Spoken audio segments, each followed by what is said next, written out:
I've detailed my troubles with Trump endlessly, but this president's agenda right now is not just a conservative agenda, it's almost a conservative dream agenda. Even the stuff about infrastructure may bother some people, but some of this stuff about rolling back regulation, obviously Neil Gorsuch, his Supreme Court pick, this is great stuff. I just want to show you, just for a few minutes, how the press is working so hard to damage this guy and stop him dead. And of course, the press, when I say the press, I mean the Democrats, because that's who the press is. I want you to remember Klavan's first rule of mainstream media coverage. I've said this again and again, but it's always worth repeating. Whenever the prejudices and illusions of left-wingers are confirmed by an individual incident, the incident is treated as representative. When left-wing prejudices and illusions are contradicted, the incident is considered an aberration, and treating it as representative is deemed hateful. And that brings us to this horrifying rape in a Rockville, Maryland high school. And I'm not going to go into the details, but a 14-year-old girl was forced into the boys' room by two illegals, right? Two students who were here illegally. They were 18. One of them's 18 and one's 17. And all of them, the 14-year-old girl, the 18-year-old, and the 17-year-old, were all in the 9th grade because these illegals couldn't speak English, so they couldn't move up. They forced her into the boys' room. They raped her as brutally as, you only have to use your imagination. Sean Spicer, well, so this, as far as I know, I may not be exactly right about that, but the networks have hardly touched this. It just doesn't exist.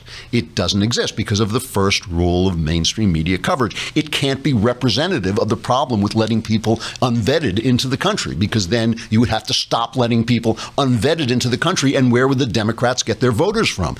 So these kids got in. One of them was busted by ICE and released under Barack Obama's catch and release program, right? I mean, and even people on Univision, right? The please allow all illegals in station. Even one of them said under Trump, under Trump's rules, this would not have happened. So there's basically an embargo on this news. At a press conference, we have to give props to the local Fox 5's Ronica Cleary, who gets the Going Off the Reservation award because she actually asked Sean Spicer about this. And here's Spicer's response.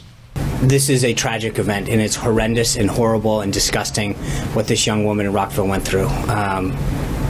I can't possibly imagine.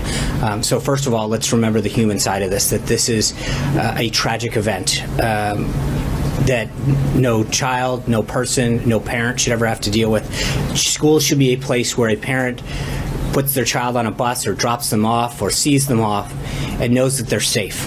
I think it is troubling, and I think further to your question, the president recognizes that education is a state-run and a local-run issue, but I think it is cause for concern what happened there.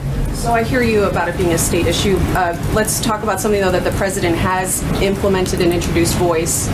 Is Voice, Victims of Immigration Crime Enforcement, is that enough to support? No. It's one piece. The president understands that victims need a voice, which is why he brought it in there to help them when they're specifically targeted or victims of a crime by people who are here illegally. But I think part of the reason that the president has made illegal immigration and crackdown such a big deal is because of tragedies like this.